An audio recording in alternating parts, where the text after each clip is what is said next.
mungkin ada dua hal.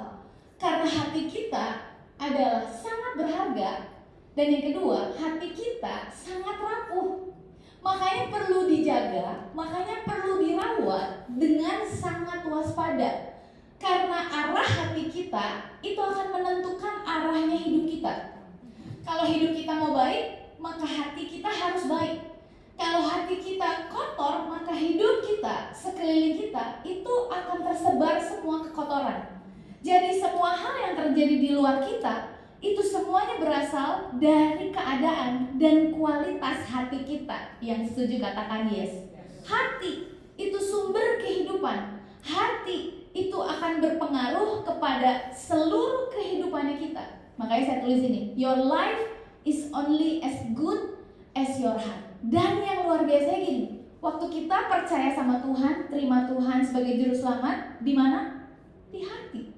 Kebayang? Hati kita ini adalah rumahnya Tuhan loh. Tuhan bahkan menilai seseorang, menimbang seseorang, dan menentukan, mempromosikan seseorang dari mana? Dari kualitas hatinya. Bukan dari penampilan luarnya, tapi it's all about our heart. Dan kita seringkali gak sadar bahwa hati kita mempengaruhi segala aspek dalam kehidupan kita. Karena our heart determines wajah kita, pikiran kita, perkataan kita, attitude kita, dunianya kita, posisi kita, kesuksesan kita, our relationship, dan kesehatan kita, either itu physical and emotional. Banyak kali kita nggak sadar bahwa wajah itu mencerminkan hati kita. Nah, kita sibuk permak wajah kita, tapi saya mau kasih tahu, kalau hati kita nggak dirawat, hati kita jahat, hati kita buruk atau burik atau busuk, maka mau semahal apapun skincare-nya, percayalah, itu akan ngaruh kepada wajahnya kita, ibu-ibu. Betapa wajah itu penting banget buat kita, bener nggak? Pernah lihat nggak? Ya nggak, nanti saya ngomongin orang lagi ya. Intinya gini, semua yang di hati itu terpancar ke wajah kita. And then, semua yang di hati itu terekspresi lewat mulut kita. Pernah dengar yang kata-katanya sinis, kata-katanya tajam, kata-katanya pokoknya kotor, kata-katanya selalu menyalahkan, atau selalu bersungut-sungut? Itu dari mana coba? Dari hati. Semua hubungan kita dipengaruhi oleh hatinya kita. Our heart attracts orang-orang yang berelasi sama kita. Jadi hati kita mempengaruhi attitude kita. Kebayang gak? Kita lagi sebel sama orang, gak ngomong, gak apa, tapi begitu kita dekat orang itu, kita udah gak mau deket orang itu. Kebayang gak? Apa yang terjadi di dalam kita mempengaruhi seluruhnya kehidupan kita. Nah, ada yang bilang gini, hubungan itu intinya komunikasi. Saya mau kasih tahu, bukan komunikasi. Karena kalau dua pribadi dalam hubungan, orang-orang di dalamnya hatinya nggak oke, mau punya teknik komunikasi baik pun tetap nggak akan nyambung. Karena inti dari hubungan adalah hati, bukan komunikasi, bukan. Jadi ibu-ibu, makanya kenapa perlu banget untuk kita sama-sama merawat hati kita. Nah, di menit-menit awal saya pengen highlight di sini terus, saya pengen taruh fondasi betapa hati kita ini sangat penting. Karena semuanya terekspresi dari hati kita. Perlu banget merawat hati dengan waspada. Kita paham merawat wajah, merawat segala sesuatunya, tapi pagi hari ini saya percaya pulang dari tempat ini kita jadi perempuan-perempuan, bu-ibu yang paham merawat hati. Kalau kita bisa merawat hati kita, kita bisa loh merawat hatinya suami kita, anak-anak kita, rumah kita, pekerjaan kita, masa depan kita. Semuanya tergantung dari apa yang terjadi dalam hidup kita. Kesehatan kita, fisik, emosional, semuanya berasal dari hati. Karena dari hati ini terpancar dibilang seluruh kehidupan. Nah, Tuhan itu sangat pay attention sama seluruh aktivitas yang di dalam kita. Sementara orang itu selalu pay attention sama apa yang di luar kita. Nah, Sekarang kalau kita berhubungan sama orang, maka yang harus kita tampilkan adalah yang di luar, betul? But setiap kali kita datang menghadap Tuhan, yang harus kita bawa adalah hati kita. Kayak bawa hati kami menyembah Tuhan, bukan kayak membawa passion kami untuk menyembah Tuhan. Kami bawa uang kami untuk menyembah Tuhan. No, kami bawa hati kami Tuhan untuk menyembah-Mu. So, hati kita sangat penting banget. Nah, satu kali kita buka ayat sekarang, Matius 9 ayat 4. Nah, kita baca sama-sama ya. 1, 2, 3. Tetapi Yesus mengetahui pikiran mereka, lalu berkata, "Mengapa kamu memikirkan hal-hal yang jahat di dalam hatimu?" Nah, di sini ada pikiran, ada hati. Yesus, lihat, Yesus mengetahui pikiran mereka. Jadi hari itu ahli Taurat itu lagi ngomel dalam hatinya karena Yesus itu habis nyembuhin satu orang yang sakit. Nah, si ahli Taurat ini melihat Yesus itu menyembuhkan orang sakit, dan juga bukan hanya menyembuhkan, tapi mengampuni orang yang berdosa. Kamu sembuh hari ini dan dosamu telah diampuni, kata Yesus. Nah, ahli Taurat itu mereka dalam hatinya mereka ngedumel. Dalam hatinya mereka berpikir, ini ngapain sih orang? Ini hari Sabat loh, ini ngapain sih? Nah, lihat, Yesus mengetahui pikiran mereka. Padahal ahli Taurat itu belum ngomong loh. Tapi Yesus mengetahui pikiran mereka, lalu berkata, "Mengapa kamu memikirkan hal-hal yang jahat di hatimu?"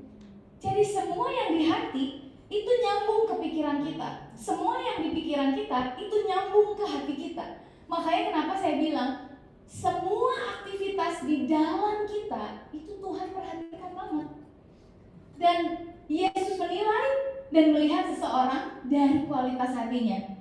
Nah, kita akan bahas sama-sama. Kita akan lihat dulu sama-sama. Apa sih tanda hati yang gak dirawat? Nah, tanda hati yang gak dirawat, mudah tersinggung. Hal kecil aja jadi kayak gede banget. Cepat berprasangka. Tentu berprasangka buruk dong. Kita suka mikir buruk tentang orang lain. Atau bahkan kita sering mikir buruk tentang Tuhan. Kita sulit mengampuni. Luka lama terus diingat, kayak obat pahit terus dikunyah, diemut gitu kayaknya kalau makan obat diemut terus. Rajin banget komplain, bukan rajin pilates ya, rajin komplain. Nah, ini ciri-ciri hati yang gak dirawat. Nah, setiap kali saya tersinggung, saya tahu hati saya gak bener nih. Setiap kali saya punya pikiran asumsi atau hal yang negatif tentang seseorang atau tentang keadaan, I know hati saya gak bener nih. Setiap kali saya sulit mengampuni, kayak ingat terus, di reply terus di pikiran luka-luka masa lalu, I know hati saya gak bener nih. Setiap kali mulut saya komplain, setiap kali keluar keluhan dari mulut saya tahu hati saya gak oke. So ini ciri-ciri ya kalau kondisi hati yang gak dirawat. Nah, saya gak tahu apakah ada dari kita yang punya simptomnya ini. Kalau hari ini ada, mari kita sama-sama belajar untuk merawat hati kita. Yang setuju katakan amin. Karena gini, hati itu kecenderungannya pasti menyimpang.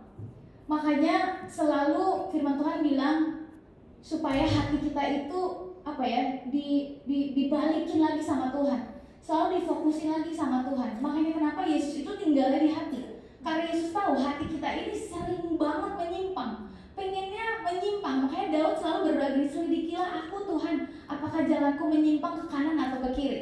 Karena hati kita itu memang kecenderungannya menyimpang. Pikiran kita itu ada yang survei, kecenderungannya pasti negatif. Nah, orang yang tadinya bisa baik banget, orang yang baik banget, kalau hatinya gak dirawat, maka akan jadi gak baik. Karena semua orang itu punya potensi, punya hati yang gak baik. Makanya kenapa semua orang itu wajib hukumnya merawat hatinya. Dan merawat hati ini masalahnya gak bisa didelegasikan. Jemput anak masih bisa suruh supir, tolong jemputin anak saya dong. Bener gak? Hampir semua pekerjaan kita bisa kita bayar orang untuk kerjakan. Kita bisa hire staff, kita bisa punya mbak di rumah untuk mengerjakan pekerjaan rumah. Walaupun mungkin minggu depan ada yang pulang dan gak balik lagi ya. Tapi urusan merawat hati, ini gak bisa orang lain. Ini bahkan gak bisa, Tuhan juga gak bisa. Tuhan hanya bisa menyembuhkan hati kita. Tuhan itu memulihkan hati kita. Tapi setelah itu, hati yang dirawat, itu hanya kita yang bisa. Dan hanya kita yang harus merawat hati kita. Bukan ke suami kita, "Kok lu gak jaga hati gua sih? Lu bikin gini, lu lagi gak jaga perasaan gua." Loh, itu bukan tanggung jawab dia. That's our responsibility. Itu tugasnya kita. Itu tugas kita harian. Nah, kita juga pasti paham, wajah kita kalau gak dirawat setiap hari, setiap malam, kebayang kayak apa muka kita jadinya. Oh my God, mengerikan banget pasti. Dan wah, rusak banget wajah kita.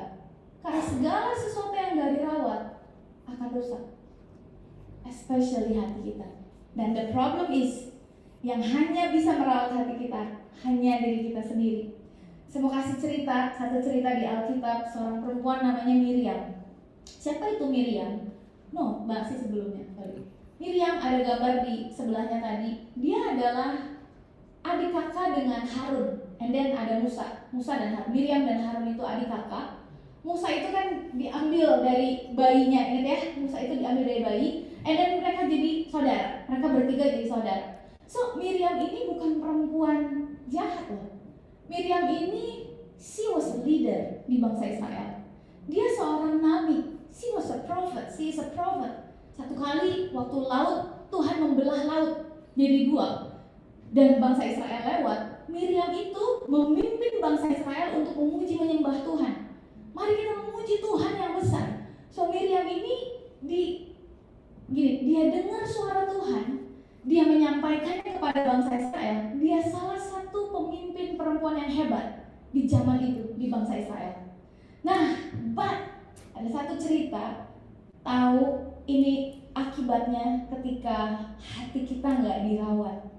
Nah, kita lihat ayatnya, baru di slide berikutnya ya. Bilangan 12 ayat 1 sampai 2. Nah, satu kali, tapi saya pun ngerti loh kenapa Miriam begini. Jadi Miriam itu bisa dibilang Miriam itu cicinya lah. Musa itu dia gendong Musa loh. Waktu Musa itu lagi bayi. Waktu lagi ditemukan di sungai itu dia gendong Musa. Jadi dia sayang banget sama Musa. Nah, saat itu Musa itu mengambil seorang perempuan, ceritanya mau nikah lah, si Musa ini mau nikah. Nah, akhirnya datanglah skenario ini. Miriam serta Harun mengatai Musa, gosipin Musa berkenaan dengan perempuan Kus yang diambilnya. Nah, ibu-ibu hati-hati ya, kalau anak-anak kita udah mulai mau dating nih. Kita seringkali gosipin anak-anak kita nih. Dan Miriam nanya gini, sungguhkah Tuhan hanya berfirman dengan perantaran Musa? Benar, Tuhan gak ngomong ke kita loh. Saya gak dengar Tuhan ngomong ke saya bahwa Tuhan itu akan memberikan perempuan Kus ini sama Musa. Jadi Miriam kebayang gak? Dalam hatinya apa? Jealous kan? Dia mempertanyakan, kok Tuhan gak ngomong? Saya belum dapetin dari Tuhan. Kenapa kamu tiba-tiba mau milih si perempuan Kus ini jadi istri kamu? Nah, lihat di bawahnya. Bukankah ia juga berfirman dengan perantaran kita? Kebayang gak? Dia malah ngasih tahu Tuhan, ngingetin Tuhan. Tuhan, bukannya selama ini biasanya lu ngomong sama gua? Kok yang ini lu gak ngomong sih sama gua? Nah, disitulah, kebayang gak? Ini hal yang kecil, hal yang simple, tapi ketika iri hati dan mempertanyakan Tuhan itu muncul, lihat, akhirnya jadi gosip kan di atas. Dia mengatai Musa bersama dengan Harun. Nah, akhirnya lihat, di ayat 10, Miriam akhirnya kena kusta. Sampai kulitnya itu putih seperti salju katanya. Dan akhirnya dia harus keluar dari perkemahan selama 7 hari. Akhirnya lagi, perjalanan seluruh bangsa Israel bahkan harus berhenti menunggu dia sembuh.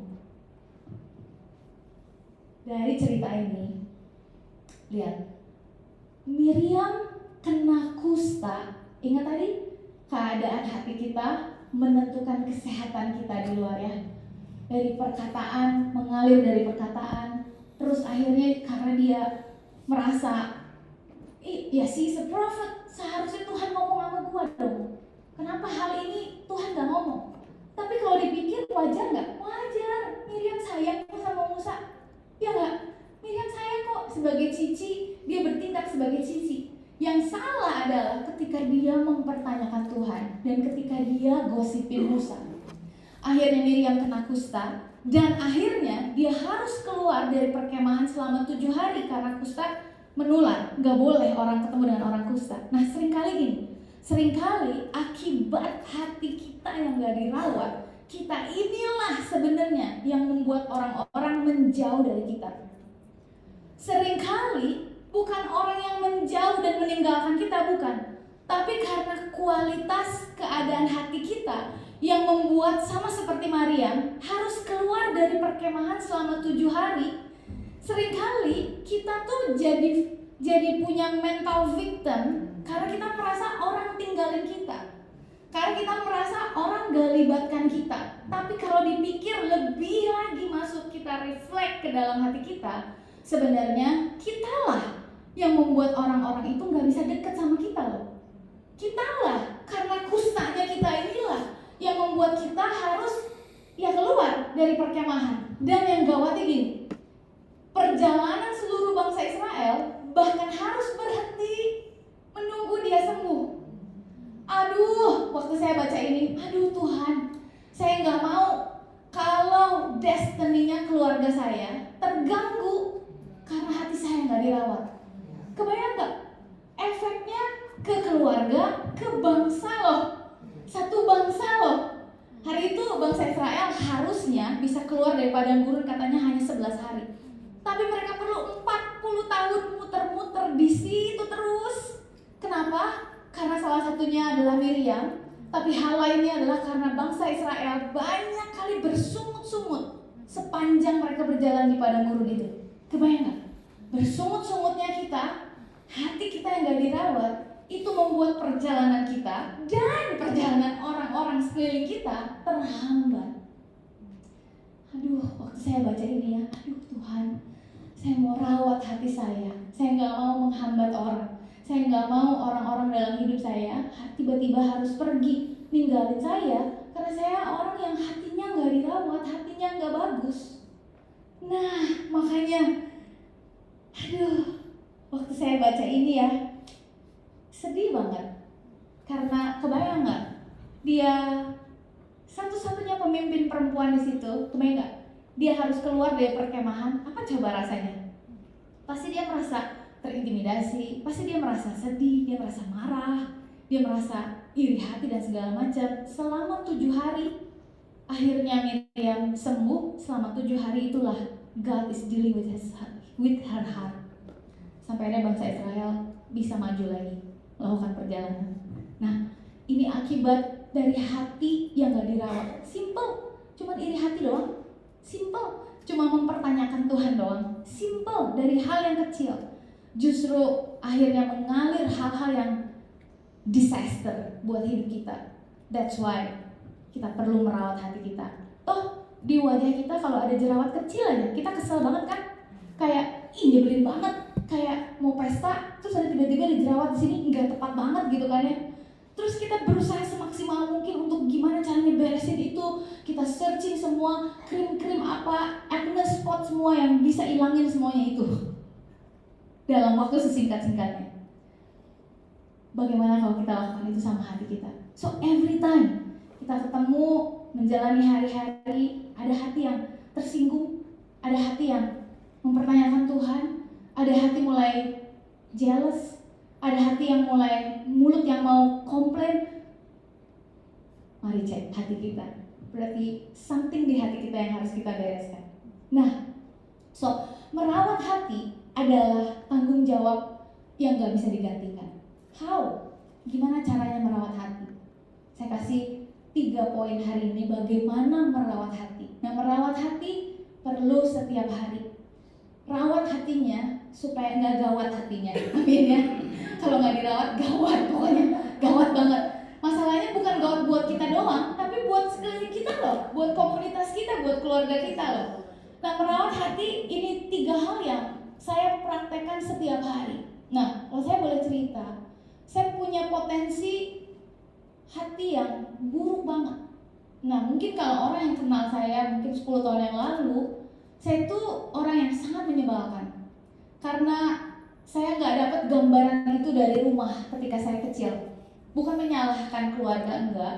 Tapi waktu saya ingat dalam penyembahan Tuhan sembuhkan hati saya, one day at a time. Saya ingat banget waktu kecil itu, saya nggak pernah punya masa kecil rasanya ya.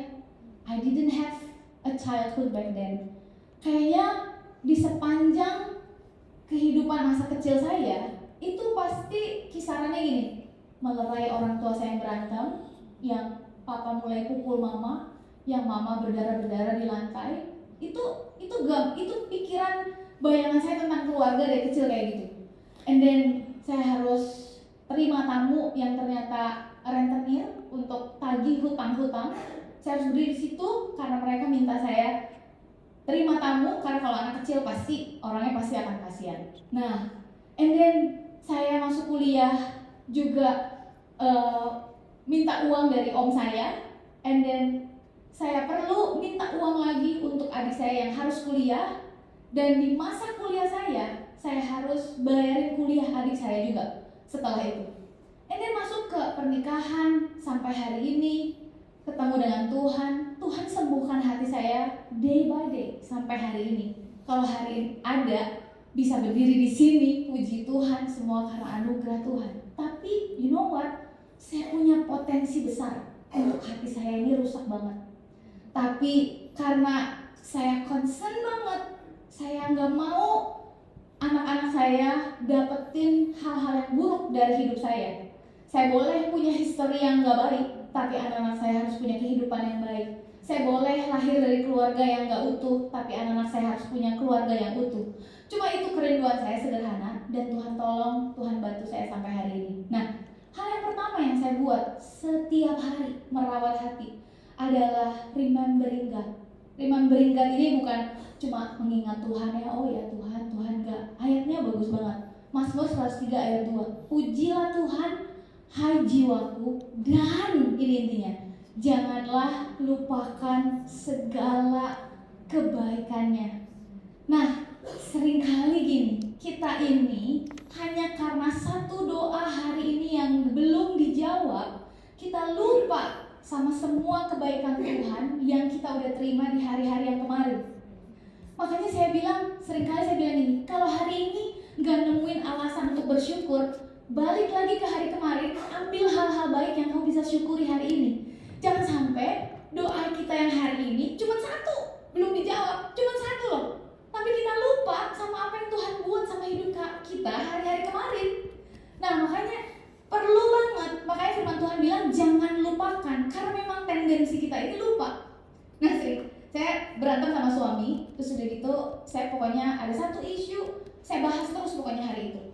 Terus dia sempat bilang gini, Sli, kamu tuh ya, ini cuman isu kecil loh, kamu heboh banget berantemnya kita cuman karena satu isu ini. Tapi kamu gak hitung yang kemarin-kemarin yang saya kasih buat kamu. Nah, dari situ saya dapat pewahyuan ini. Benar juga ya. Biasanya perempuan suka banyak hilang ingatan gitu kan. Hilang ingatan. Padahal baru hari ini doang loh doanya gak dijawab. Itu pun bukan gak dijawab, belum. Karena saya percaya Tuhan pasti jawab doa kan. Ada amin kan. Nah, makanya perlu banget melatih pikiran kita untuk mengingat kebaikan Tuhan yang pernah kita alami. Itu yang saya buat waktu kita berdoa pagi-pagi, supaya bersyukur buat kasih Tuhan, bersyukur buat anugerahnya, bersyukur Tuhan setia. Hari ini saya gak punya masalah, punya. Hari ini saya punya doa yang belum dijawab, punya. Tapi saya gak mau stuck di doa yang belum dijawab. Saya mau mengucap syukur, saya mau memuji Tuhan, memerintahkan tubuh, jiwa, dan roh saya untuk mengingat bahwa kalau dulu Tuhan tolong, hari ini Tuhan pasti tolong, besok Tuhan pasti tolong, karena Dia Tuhan yang sama dulu, sekarang, dan selamanya.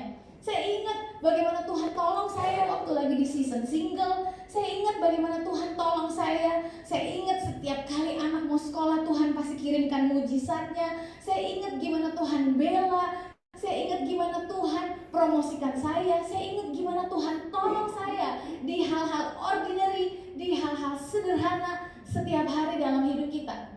Nah, kebayang gak? Waktu setiap hari, pikiran kita, bukan yang kayak ahli Taurat tadi ya. Tuhan itu waktu ngeliat kita, Dia melihat semua aktivitas yang di dalam kita kan. Kebayang gak? Waktu Tuhan melihat apa yang kita pikirkan, kita memikirkan apa tentang semua kebaikan Tuhan, maka Tuhan itu gak akan berlambat-lambat untuk menolong setiap kita. Katakan amin. So, mengingat segala kebaikan Tuhan itu akan menciptakan hati yang bersyukur, a grateful heart. Dan hati yang melimpah dengan ucapan syukur itu akan attract orang-orang yang juga bersyukur. Dan hati yang bersyukur itu bahagia. Bener gak? Ada orang yang komplain terus. Orang komplain itu berarti lahir dari hati yang gak bahagia, gak konten. But hari ini dengan mengingat segala kebaikan Tuhan di yang hari kemarin, itu membuat hati kita melimpah dengan ucapan syukur. Dan itu attract mujizat Tuhan loh. Itu menarik pertolongan Tuhan lebih cepat, bersegera dalam hidup kita. Ini kayak facial wash-nya kita setiap hari lah. Ingat Tuhan. Jangan ingat yang orang buat sama kita. Jangan ingat hari ini kok kayak susah banget. Susah, saya juga lagi punya struggle. Tapi saya nggak mau inget itu. Ya udah, jalani aja. Lakuin apa yang bisa dilakuin, jalani, dan terus mengingat, memperkatakan kebaikan Tuhan dalam hidup saya. Yang setuju katakan amin. Yang kedua, learn to forgive. Learn to forgive. Bilang sama-sama, learn to forgive. Nah, saya sering banget ketemu dengan perempuan-perempuan yang sulit struggle untuk mengampuni. Saya pun sama. Saya pun kalau dalam area mengampuni nggak secepat orang-orang lain lah. Karena saya tipikal orang yang profiling saya intim cermat. Orang cermat itu kalau ingat sesuatu, ingat sampai mati. Bener ya? Biasanya perempuan kayak gitu. Ingat banget apa yang orang itu katakan, ingat banget orang melukai kita. Tapi satu kali Tuhan bilang gini, kamu tuh ya selalu lebih ingat bagaimana kamu dilukai. Tapi kamu lupa ya kalau kamu juga sering melukai. Oh ya juga ya, benar juga. Nah, gimana caranya kita belajar mengampuni? Hal yang pertama itu, kita ingat, kita bukan kita doang yang dilukai, tapi kita juga melukai lo. Tapi seringkali kita lupa kan? Yang dibahas selalu, saya terluka, my heart is broken. Pokoknya saya dilukai. Tapi gak pernah kan kita ngomong, gila, saya melukai dia loh. Pernah gak curhat gitu sama orang? Gila, gue habis nyakitin hati orang loh. Gak pernah kan? Pasti selalu, gila, dia menyakiti hati gue. Dan dia tuh ngomong gitu gak pakai otak apa? Oh, panjang semuanya. Sambil ngunyah, bakso tahu, apa segala. Kayak pokoknya orang itu, dan sedeng kata gue mah, kayak pokoknya lah. Kita lupa bahwa kita juga melukai loh. Kita lupa. Nah, yang kedua ayat ini. Waktu saya sulit mengampuni, ayat ini bilang ini. Ini Yesus waktu di kayu salib. Yesus berkata ini, ya Bapa, ampunilah mereka, sebab mereka tidak tahu apa yang mereka perbuat. Itu hacksnya buat kita belajar mengampuni. Anggap orang itu gak ngerti apa yang mereka perbuat. Anggap mereka gak ngerti apa yang mereka udah buat itu melukai kita. Anggap mereka gak ngerti.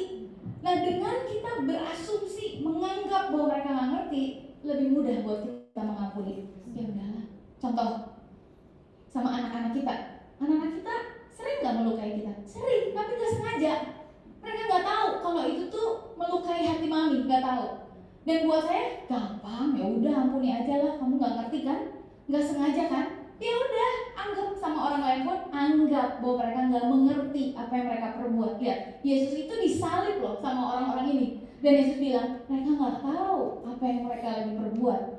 Nah, mari kita belajar untuk mengampuni. Mengampuni itu sebuah perjalanan dan setiap orang beda-beda. Tapi perjalanannya dimulai ketika kita memutuskan untuk mengampuni.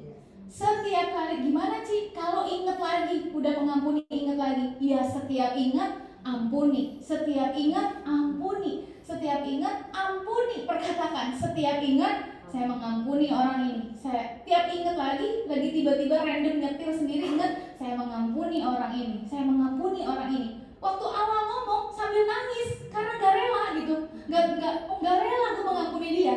Bener nggak? Tapi pengampunan itu kan untuk kesembuhan kita loh, untuk hati kita loh, bukan untuk dia loh. Nah, sampai kapan kita harus mengampuni? Sampai waktu kita ingat udah nggak sakit lagi. Berarti perjalanannya selesai dan perlu anugerah Tuhan. Saya nggak tahu apa yang Bapak Ibu alami, sedang hadapi hari ini. Sulit mengampuni pasangan kah? Sulit mengampuni rekan kerja kah? Sulit mengampuni Bapak rohani kah, atau pendeta kah, atau siapapun juga yang beririsan dalam hidup kita. Tapi ini demi supaya kita merawat hati kita. Let's learn to forgive setiap hari, every day. Waktu kita belajar mengampuni, terciptalah sebuah hati yang bersih, sebuah hati yang clean, a clean heart, a pure heart. Firman Tuhannya bilang ini, berbahagialah orang yang murni hatinya karena dia akan melihat Allah. Benar ya? Berbahagialah, di terjemahan lain, berbahagialah orang yang murni hatinya, yang suci hatinya, yang bersih hatinya, karena dia akan selalu melihat jalan-jalan Tuhan dalam hidupnya. Gila gak? Gak akan pernah mentok. Orang yang punya hati murni gak akan pernah mentok jalannya, karena dia selalu melihat jalan-jalan Tuhan di dalam sepanjang perjalanan kehidupannya. So, dari mana clean heart ini? Learn to forgive. Susah, makanya perlu Tuhan. Kalau gampang kan gak perlu Tuhan. So, let's decide, let's learn to forgive setiap hari. Yang ketiga terakhir, eat His word. Ini serumnya ya. Ini serumnya, kayak serum buat wajah kita. Kita perlu makan firman Tuhan setiap hari. Ini kayak this is like a collagen for our face. Ini kayak kolagen yang tadi peeling mask, yang mengampuni peeling mask. Nomor 1 facial wash. Sebenarnya ada step lagi layer 4-5, cuma nanti aja lah, takut nggak bisa. 3 aja dulu, 3 juga kan. Wah, ripuh ya. Eat His word. Ibrani 4 ayat 11 bilang ini. Sebab, baca sama-sama yuk. Ibrani 4 ayat 11. Sebab firman Allah hidup dan kuat dan lebih tajam daripada pedang bermata dua manapun. Ia menusuk amat dalam sampai memisahkan jiwa dan roh, sendi-sendi dan sumsum. Ia sanggup membedakan pertimbangan dan pikiran hati kita. Wow. Nah, ini mau nggak mau harus wajib, kudu. Kalau dokter bilang 1 apple a day keeps the doctor away, saya mau bilang 1 verse a day keeps the devil away. Makan firman Tuhan setiap hari. Jadi pergi keluar dari rumah itu bawa firman gitu. Sama kayak keluar dari rumah kita kan udah minum vitamin, bener nggak? D, K3 lah, apalah, magnesium lah, apa semua kita keluar pakai itu kan, pakai sunscreen kan semua. Nah, sewajib itu seperti kita makan vitamin itu, begitulah firman Tuhan buat hati kita. Simple, just ambil 1 ayat di pagi hari, atau bahkan kalau nggak sempet, saya masih renungin ayat yang kemarin. Contoh kayak Mazmur 62 ayat 1 atau 2, hanya dekat Allah saja aku tenang, daripadanya lah keselamatanku. Kemudian sepanjang jalan, sepanjang hari, di toilet, saya masuk ke toilet, hanya dekat Allah aja aku tenang, daripadanya lah keselamatanku. Itu makan tuh, lagi proses makan. Di jalan nyetir sendiri, macet, daripada marah-marah, wah, hanya dekat Allah saja aku merasa tenang, daripadanya lah keselamatanku. Nah, sepanjang hari itu apa akibatnya? Hatinya tenang pasti.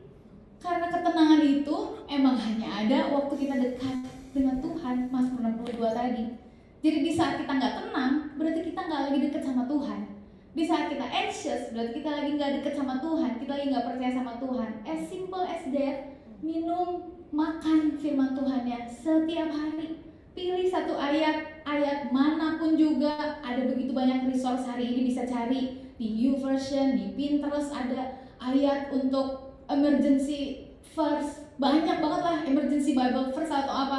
Ambil satu ayat, taruh di dashboard, taruh di sambil makeup, taruh di manapun juga, taruh di wallpaper handphone supaya kelihatan terus si ayatnya.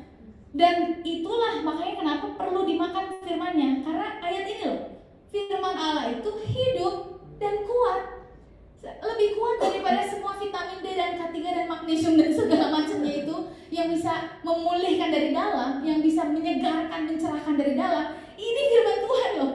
Dia bilang sebab firman Allah hidup dan kuat dan lebih tajam daripada pedang bermata dua manapun. Wah, ini perlu banget buat ibu-ibu yang suka masak ya. Pisau bermata dua manapun yang menusuk amat dalam sampai memisahkan jiwa dan roh. Artinya apa? Kalau kita punya firman Tuhan, kita itu bisa tahu dengan gampang mana yang dari Tuhan, mana yang bukan. Dan dibilangin, ia sanggup membedakan pertimbangan dan pikiran hati kita. Every day kita perlu ambil keputusan, ya enggak? Kita perlu bantu suami kita bikin keputusan, bisnis ini oke atau enggak, partner kerja ini oke atau enggak. Semuanya dari mana? Itu loh firman Tuhan yang di dalam kita ini sanggup membedakan pertimbangan dan pikiran hati kita. Jadi dari dalam Tuhan menolong kita mengerjakan hal-hal yang di luar. Dan firman Tuhan yang kita makan setiap hari, dia bekerja di dalam kita, membersihkan hati kita, detoxing our heart, memulihkan hati kita, dan menuntun jalannya kita. Gila. Kalau juga masih belum, gila sih. Kalau masih, aduh, saya percaya 3 hal ini yang akan merawat hati kita terus. Ingat Tuhan dan segala kebaikannya, remembering God. Yang kedua, learn to forgive. Karena I know setiap hari kita berhubungan, beririsan dengan banyak orang yang juga mereka they have their own problems. Gak sadar melukai kita. Kita pun gak sadar melukai orang. Kita perlu belajar untuk mengampuni. Anggap mereka gak ngerti apa yang mereka lagi buat. Yang ketiga, eat His word setiap hari. Mau pagi, mau siang, mau malam, kalau bisa seharian. Diingat terus tuh kebaikan Tuhan, ingat terus tuh semuanya yang Tuhan kasih sama kita, ingat terus tuh. And then kapanpun kita cek hati kita, heart check up-nya kita, kapanpun kita lagi tersinggung, wah cepat-cepat balik. Ada yang harus diberesin kayaknya di hati kita. Kapanpun kita, mulut kita mau komplain, boleh coba ini ada stiker yang megangin bibir gitu ya, cicing gak? Jangan sampai keluar. Saya pernah satu kali, saya tuh pingin banget komplain karena saya orang cermat. Jadi kalau ada sesuatu yang nggak beres, saya tuh kayak gemes aja gitu, pingin beresin gitu kayak. Dan gue bisa beresinnya gitu masalahnya. Jadi, aduh saya tuh pingin komplain, tapi gimana ya? Tapi saya berdoa sama Tuhan, gimana cara ngomongnya? Saya udah tulis di notes, saya tulis beberapa poin saya mau komplain. Tapi Tuhan bilang, diam. Oh oke. Nah, ada firman Tuhan yang saya baca, adalah baik menanti dengan diam pertolongan Tuhan. Oke, aku mau diam. Tapi setiap hari gemes banget. Saya tuh paling detail kalau komplain. Tapi hari itu Tuhan bilang, diam. Let me do this, kata Tuhan. Dan benar, seminggu, 2 minggu, and then at the end of month, Tuhan bertindak. Dan saya bersyukur, wow, saya bersyukur karena Tuhan yang kerja. Bagian kita adalah merawat hati kita. Bagian Tuhan bertindak mengerjakan bagiannya. Katakan amin. Amin. Mau ya kita merawat hati kita ya. Kalau baca di Alkitab, semua orang-orang di Alkitab, nggak hanya perempuan, semua pria yang Tuhan gini. Semua orang yang Tuhan pilih dan Tuhan bawa akhir hidupnya di istana, itu semua karena Tuhan melihat kualitas hatinya. Jadi saya mau bilang, kualitas hati kita akan membawa kita ke istana-istana yang Tuhan sudah siapkan. Amin. Kita bagi berdiri yuk pagi hari ini. Datang sama Tuhan pagi hari ini. Datang sama Tuhan dalam hadiratnya. Biarkan Tuhan menyelidiki hati kita pagi hari ini. Apakah kita sedang terluka pagi hari ini? Apa kita sedang berbeban berat pagi hari ini? Apa kita sedang marah sama Tuhan pagi hari ini? Apa kita sedang iri hati dengan sekeliling kita hari ini? Apa kita sedang kecewa, takut, dan khawatir pagi hari ini? Tuhan tahu dan Tuhan melihat setiap hati pagi hari ini. Haleluya, kami bersyukur Tuhan. Tuhan, Kau tinggal dalam hati kami, Kau berdaulat dalam hati kami, Kau memerintah dalam hati kami. Pagi ini kami undang Kau untuk tinggal dalam hati kami sekali lagi, membersihkan semua hal yang gak baik dalam hati kami. Hati kami adalah rumah kesukaan-Mu Tuhan. Biar itu terus boleh jadi rumah di mana Tuhan betah tinggal, di mana Tuhan suka melihatnya, dan di mana Tuhan melihat menemukan kualitas hati yang baik. Thank you Lord, Kau tahu hati kami pagi hari ini. Kau mengenal hati kami. Mari datang sama Tuhan, Dia satu-satunya pribadi yang mengenal hati kita pagi hari ini. Sambil kita menyembah Tuhan. Haleluya.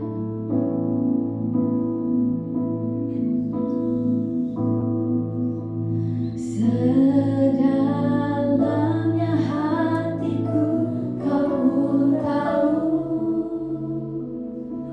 dan kasih-Mu tak jauh dalam jiwaku.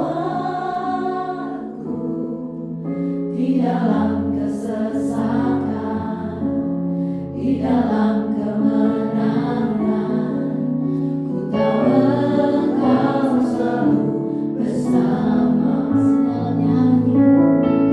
Sedalamnya hatiku Kau pun tahu, dan kasih-Mu tak jauh dalam jiwaku. Di dalam kesesakan, di dalam kemenangan, ku tahu Engkau selalu bersama. Sedalamnya hatiku, mari bawa hatimu. Dalamnya hatiku Kau pun tahu, let's learn to forgive, release. Dan kasih-Mu tak jauh dalam jiwaku. Di dalam kesesakan, di dalam kemenangan, ku tahu Engkau selalu bersamaku. Sedalamnya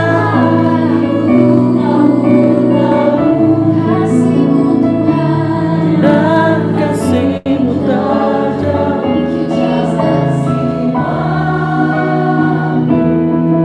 Di dalam kesesakan, di dalam kemenangan, ku tahu Engkau selalu bersamaku. Ini hati kami Tuhan, ini hidup kami. Kami mau makan firman-Mu setiap hari, firman-Mu yang hidup dan kuat, yang sangat tajam, yang akan menolong perjalanan hidup kami ke depan. Kami perlu Engkau, kami inginkan Engkau lebih lagi. Thank you Lord, di dalam nama Yesus. Amin.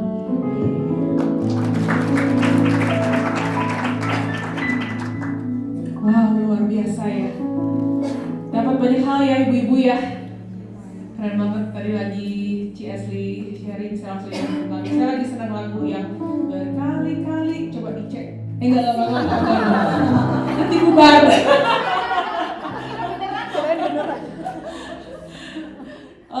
Keren banget ya. Tadi ladies, kalau yang mau bertanya boleh disiapkan ya. Udah diangkat tangan tuh sebentar. Tadi saya ingat apa yang Ci Ashley sharing itu keren banget ya, dalam banget kata-katanya. Tadi ada 3 poin. Create a grateful heart. Create, pakai kata create a clean heart, create obedience. bukan have a grateful heart, have a obedient heart gitu ya. Create memang harus diusahakan ya Cie ternyata ya. Tapi kalau yang merasa nggak bisa, Tuhan yang sanggupkan. Nggak usah khawatir, tapi ada bagian kita juga yang harus kita lakukan. Keren banget hari ini. Ini aja. Cie nanti ada yang mau bertanya. Oh, oke. Aduh, jangan susah-susah ya. Pertanyaannya. Kalau yang susah ya biar aja sering.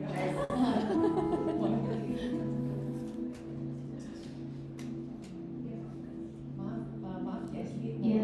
tadi poin 4 apa ya? Jadi penasaran. Oh, nanti di sesi berikutnya aku belum siapkan. Oh, pengen tahu teksnya apa gitu.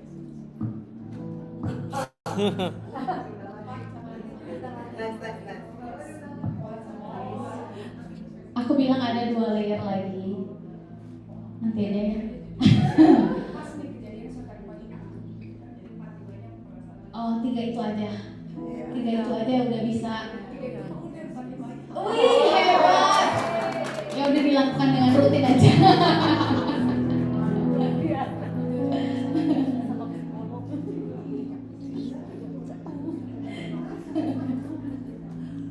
Ada yang mau bertanya lagi? Nanti aja ya. Kalau yang mau tahu 4 dan 5-nya nanti lebih continue. Ada yang bertanya lagi? Ayo. Ada soal merawat hati. Jadi kita keren loh kalau tetangga kita kan cuma jagalah hati ya. Kita harus merawat ya. Tapi kita tadi menjaga dengan kewaspadaan gitu ya. Yuk, ada? Oh, oke. Boleh.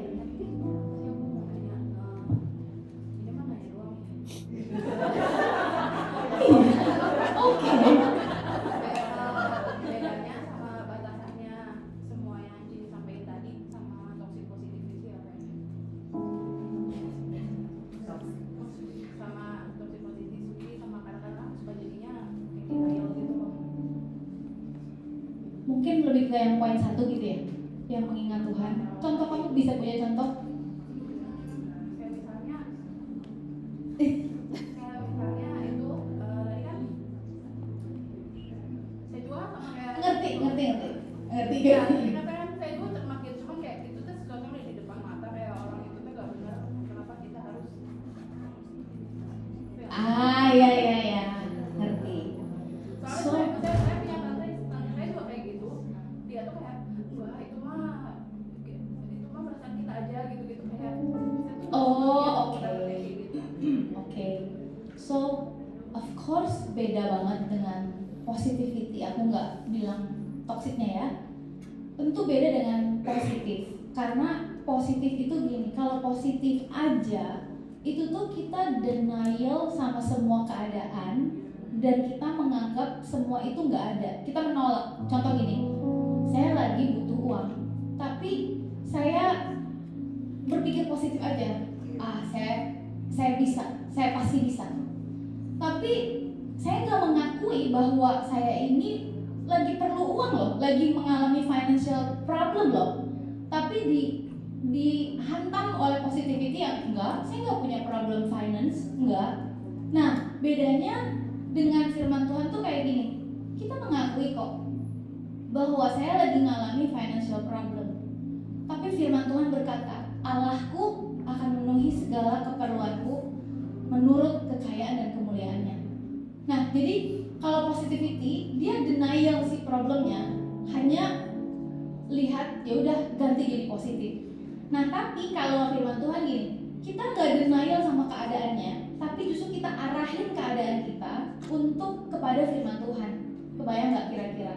Contoh, kalau ceritanya kamu tadi ada satu orang yang nyebelin, terus pengen tegur, kamu mau tegur dan segala macam itu, terus tantemu bilang itu cuma perasaanmu aja. Itu positivity sebenarnya. Tapi gimana caranya supaya orang ini, kan ceritanya kamu mau negur ceritanya gitu, atau kamu berharap orang lain negur dia, atau gimana? Gak suka apa? Gak suka apa? Karena semua berharap orang lain, maksudnya kalau bisa sama saya, maksudnya gini, misalnya kita mengharap orang gitu loh, tapi kan kata Cici kan tadi itu harus hati kita yang perbaiki gitu, cuman kalau Oh, iya. kita orang itu nggak baik buat kita gitu. Oke. Terus gimana?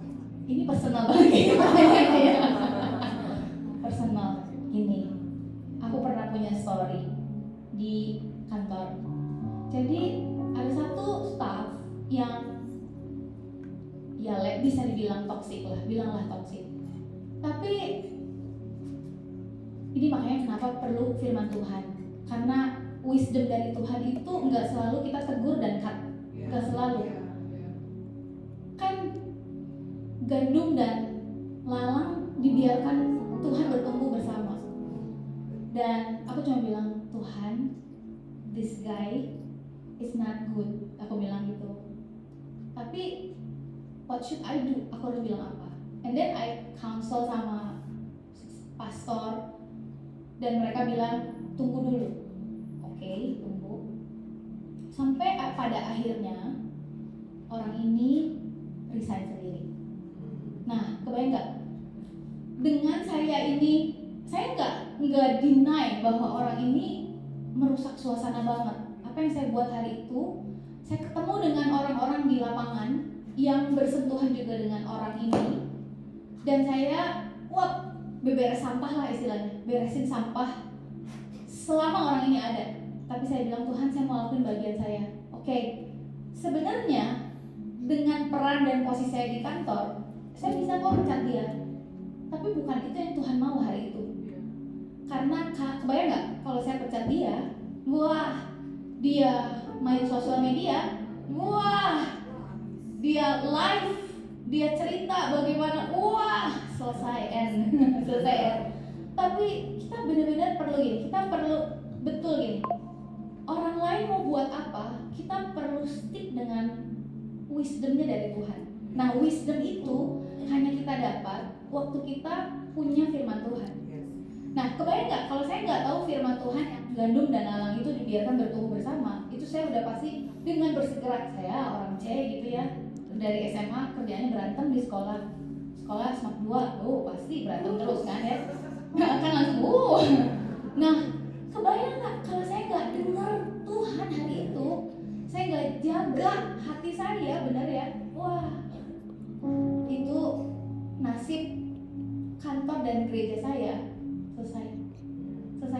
Tapi hari itu Tuhan izinkan ini, orang-orang akhirnya melihat aslinya dia, dan akhirnya dia resign sendiri. Wah, puji Tuhan, ku nyanyi haleluya. Aman, dia juga aman, nggak saya pecat, nggak sakit hati, kita aman, saya juga aman, everybody safe. Hari itu orang-orang semua belajar bertumbuh dari kejadian ini. Itu maksudnya.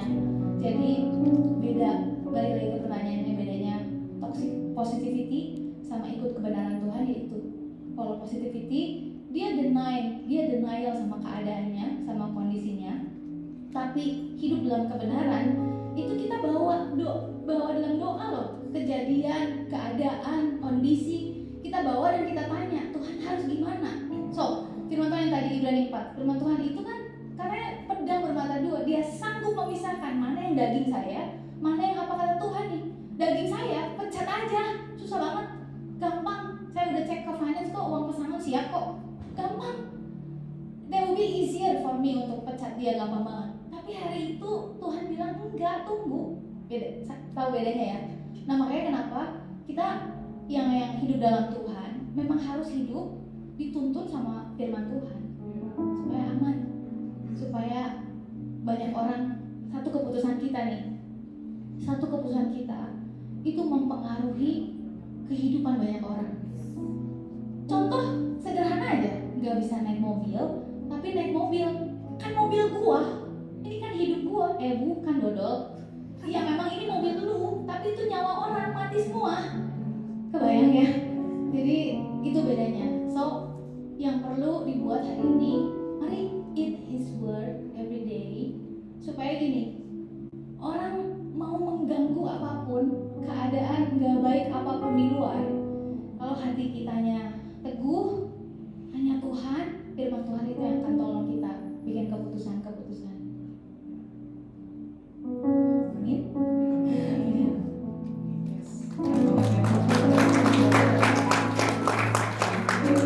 Berani bertanya, karena mungkin itu juga yang dialami oleh kebanyakan kita yang tadi dapat jawabannya. Dan kan gua kan bawa orangnya semua. Kayaknya perlu ngobrol. Ada satu lagi terakhir.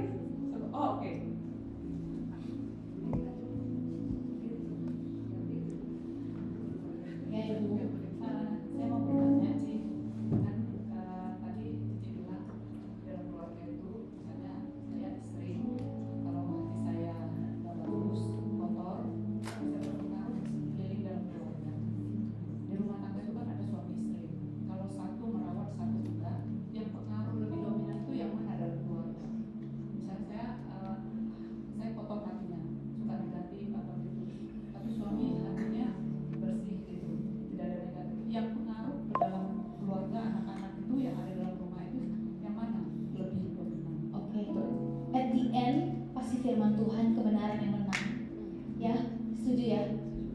dan peperangan hubungan suami istri di rumah, keadaan hati masing-masing, kualitas emosional masing-masing itu, waduh, peperangan setiap hari, benar gak sih ibu-ibu? Tiap hari sampai hari ini di rumah saya juga. Tapi apa yang perlu kita pegang adalah kebenaran pasti muncul seperti fajar. Itu firman Tuhannya kan, itu janji Tuhannya. Jadi bagian kita bukan nebak-nebak, nerka-nerka, atau kasih deadline sama Tuhan kapan ini akan beres.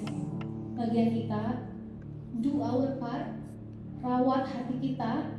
Kalaupun suami kita belum kenal Tuhan, kita terus doakan supaya dia kenal Tuhan.